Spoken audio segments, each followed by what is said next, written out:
ঝাড়গ্রামের রবীন্দ্র পার্কে যুব সাথী ক্যাম্পের ফর্ম ফিল আপ খতিয়ে দেখতে হাজির মন্ত্রী বীরবাহা হাঁসদা। জঙ্গলমহলে যুবক যুবতীদের স্বনির্ভরতার দিশা দেখাতে আজ থেকে ঝাড়গ্রাম জেলার বিভিন্ন ব্লকে শুরু হলো যুব সাথী প্রকল্পের রেজিস্ট্রেশন ক্যাম্প। জেলা প্রশাসনের উদ্যোগে আয়োজিত এই ক্যাম্পগুলির মূল লক্ষ্য হলো যোগ্য প্রার্থীদের সরকারি প্রকল্পের আওতায় এনে তাদের কর্মসংস্থান ও প্রশিক্ষণের সুযোগ করে দেওয়া। ঝাড়গ্রাম সদর থেকে শুরু করে বিনপুর, বেলপাহাড়ি, জামবনি ও গোপীবল্লভপুরের মতো প্রান্তিক এলাকাগুলিতেও এই ক্যাম্পের আয়োজন করা হয়েছে। প্রতিটি ক্যাম্পে থাকছে হেল্প ডেস্ক, যেখানে স্থানীয় ভাষায় প্রকল্পের খুঁটিনাটি বুঝিয়ে দিচ্ছেন স্বেচ্ছাসেবক ও আধিকারিকরা। এই ক্যাম্পে উপস্থিত হয়ে বনমন্ত্রী বীরবাহা হাঁসদা তিনি বলেন, মাননীয় মুখ্যমন্ত্রী বেকার যুবক যুবতীদের ১,৫০০ টাকা দিচ্ছেন। এটাকে ভাতা না বলে তিনি শিক্ষিত ছাত্রছাত্রীদের বিভিন্ন পরীক্ষার ফর্ম ফিল আপ করার জন্য ফি এর জন্য টাকাটা দিচ্ছেন বলে তিনি জানান। এবং রাজ্যের বিরোধী দল বিজেপি অনেক কিছুই বলে, তারা কিছুই করে না বলে জানান তিনি। অপরদিকে ফর্ম ফিল আপ করতে আসা যুবকরা বলে এই ১,৫০০ টাকাতে কিছুই হয় না, তারা সরকারি চাকরি চায়।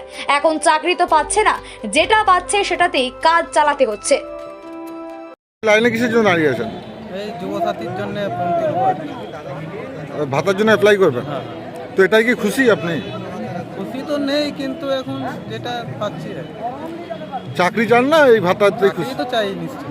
চাকরি কি হচ্ছে বাংলায়? না, বাংলা কোথায় চাকরি হচ্ছে? চাকরি হলে কেন আমরা লাইনে থাকতাম? তো এই ভাতাতেই খুশি থাকতে হবে নাকি? ভাতা দিয়ে চালাতে হবে কাজ আর কি। সরকারের কাছে কি চাকরি দাবি করবেন না? দাবি তো করবো, কিন্তু করা তো হচ্ছেও, তো কই হচ্ছে না কোনো কাজ। কি নাম আপনার? আমার নাম সুরজ পান্ডে। তো ১,৫০০ করে ভাতা নেওয়ার জন্য তো তো এই রাজ্যে তো চাকরি হচ্ছে না, তো চাকরি চান না ভাতাতে সন্তুষ্ট? হ্যাঁ,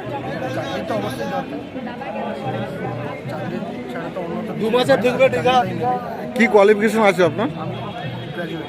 গ্রাজুয়েশন করে তো বেকার রয়েছেন, তো চাকরির আশা করবেন না?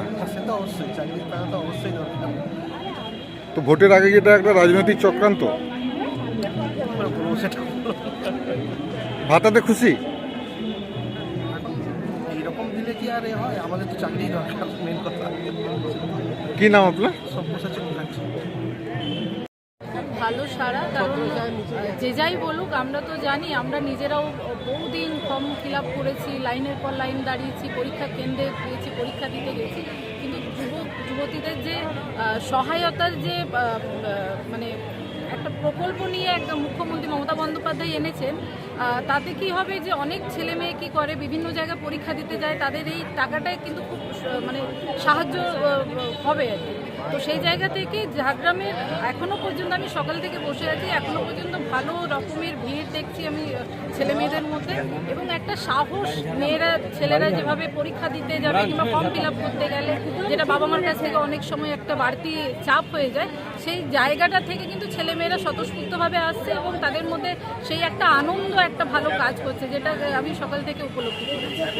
বিজেপি যেটা অভিযোগ যে ভোটের আগে এটা একটা মাস্টার স্ট্রোক, স্ক্রুটিনি করতে করতে ভোট পেরিয়ে যাবে, এটা একটা ভাওতাবাজি। দেখুন, বিজেপি অনেক রকম কথা বলবে, অনেক রকম করবে, আমাদের লক্ষ্য একটাই, মমতা বন্দ্যোপাধ্যায় যে সহযোগিতার হাত বাড়িয়ে দেন সব সময়, সেটা এখন শুধু ভোটের সময় আসছে বলে এরকম কোনো ইয়ে নয়, এখনও কিন্তু সরকার আমাদেরই আছে। ভোট কখন হবে না হবে তার জন্য সরকার তো থেমে থাকবে না, সরকারের কাজ সরকার করবে।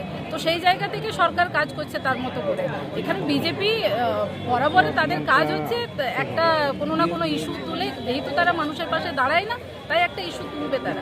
যেটা বলছে যে এটা চাকরি নেই, হচ্ছে ভাতা রাজনীতি হচ্ছে।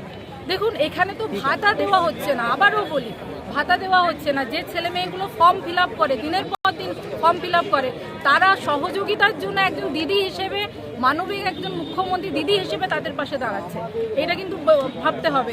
যারা বলছে তারা সেন্ট্রালে বসে আছে, রেলের দিনের পর দিন রেল যে অকেজো হয়ে পড়ছে, সেখানে কর্মী নেই, সেইগুলোতে নিয়োগ করুক না তারা সেইগুলোতে নিয়োগ করতে পারছে না, ট্রেন বন্ধ হয়ে যাচ্ছে, সেই দিকে নজর নেই। বাংলার মুখ্যমন্ত্রী মমতা বন্দ্যোপাধ্যায় সবসময় মানুষের পাশে ছিলেন, আছেন, থাকবেন।